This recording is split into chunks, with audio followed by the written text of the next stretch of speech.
This morning's news reads from the Tribune: dead on bail. This continue to repeat itself as we continue to do the same and expect different results. It is very clear to anyone now that when persons go on bail, the next action is they are shot and killed. But we continue to allow them to go on bail and expect something different. Many people feel as if this is a form of capital punishment. But I don't particularly ascribe to this, simply because it creates a multiplication effect where one person kills, he or she comes out on bail, he or she is killed, and somebody kills her or him. What it does, it creates a multiplying effect.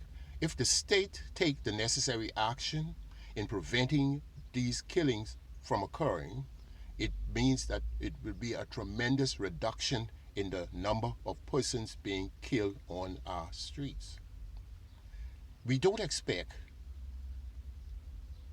to say the law says and these people are entitled to certain things. But let us go back a little further. Who made these laws? Could these laws be fixed and changed in a way so that persons can be dealt with in a way not allowing them to be put back on the streets to cause them to be killed, causing a death rate and persons dying, some even innocent, in the case of the parking lot at Solomon's, where even innocent persons are being killed. Okay? We must sit down now, review our laws, see where it needs to be changed to correct this problem. Our numbers will continue to multiply until we find ways to deal with this. It is not good enough to say that the Constitution or this gives these persons these rights, particularly if you know that they will be killed once they enter the street. And what it does again, create a multiplying effect. It means that persons now who are out on bail, when they are killed, their killer would be sorted out and killed. So it continues to multiply. If the state finds a way to keep these people under locks, the killing, the number of killing will reduce tremendously.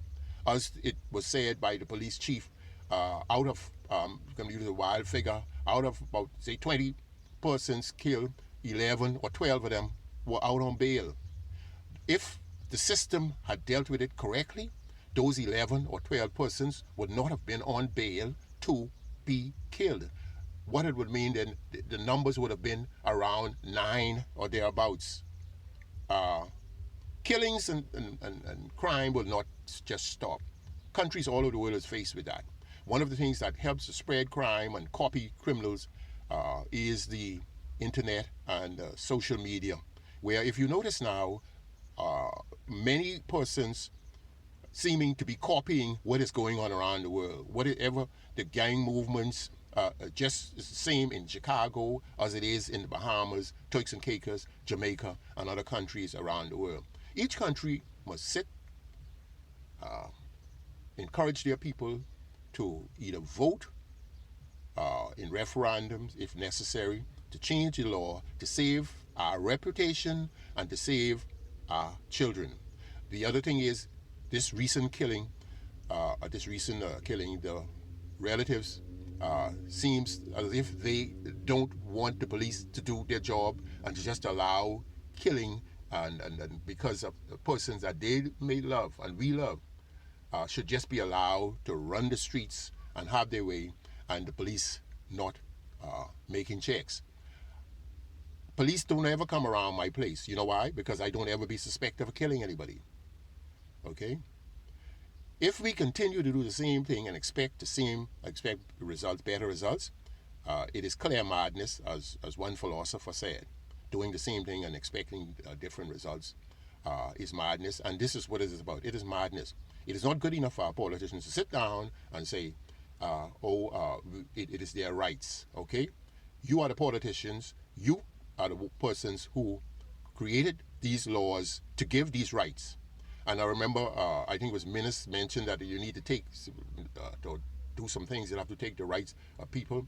He may have said that wrong, but what he should have said is we may need to go back and amend and fix laws, such as guns. If a person is caught with a gun, they can pass a law that the person's there's no bail. So what it means that once you're caught with a gun in your possession, okay, there's no question now about whether or not you had a gun. Once you can produce this gun that was in the possession of a person, that person should not be allowed to be given bail until their matter is completely resolved. Okay? It is not just being accused of having a gun, but it's having it in your possession. Since gun is the tool that is commonly used and is easily used preventing lots of evidence, then we should deal specifically with guns. Put focus on guns. Put focus on guns and possession of firearm.